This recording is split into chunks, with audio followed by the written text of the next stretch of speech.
Barangku apik-apik, Mas. Nget di wong apa kuwi? Nget piye to lho barangku moning kaya ngene.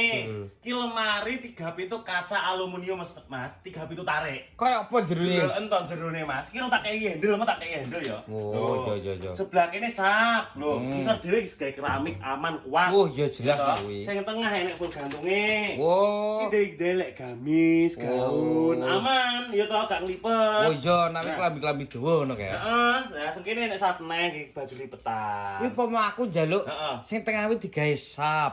Iya to? Oh, iso Mas. Kayak request custom to. Iya. Mau gawe full sap kabeh iso. Ataupun gawe full gantung ya iso, ya. Pilihan motif ya enek akeh. Ya to Mas. Ki 2.300.000 Mas. Lho, 2.300.000. 2.300.000 ukuran lebar 1,20 meter, tinggi 180.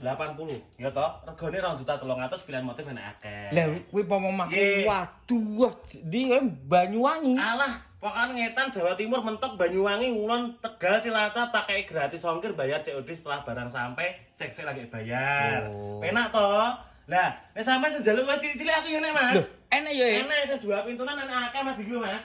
2 pintu sampean karek milih Mas niki. Lho, motif Heeh, wae. pilihan motif enak akeh. Lah ngene piro sing 2 pintu? 2 pintu iki regane 1.800.000, 2 pintu tarik lho ya. Oh. Padha sebelah kene sap, sebelah kene full gantung. Oh. Nah, ya. Iki Mending custom ya je iso. Iso request custom bisa melayani, bolo, mboten usah kuwatir. Ya iki sik. Nak terus pesene piye carane? Pesene goleki nang bio profil, nomor WA nang bio, engko tinggal didulit lead langsung terhubung karo aku dhewe, Mas. Langsung tak ACC.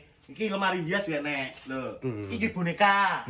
Enek warna putih, enek warna ireng, 2 pintu, 3 pintu, 4 pintu enek kabeh, ya. Wis ngono ae, Mas.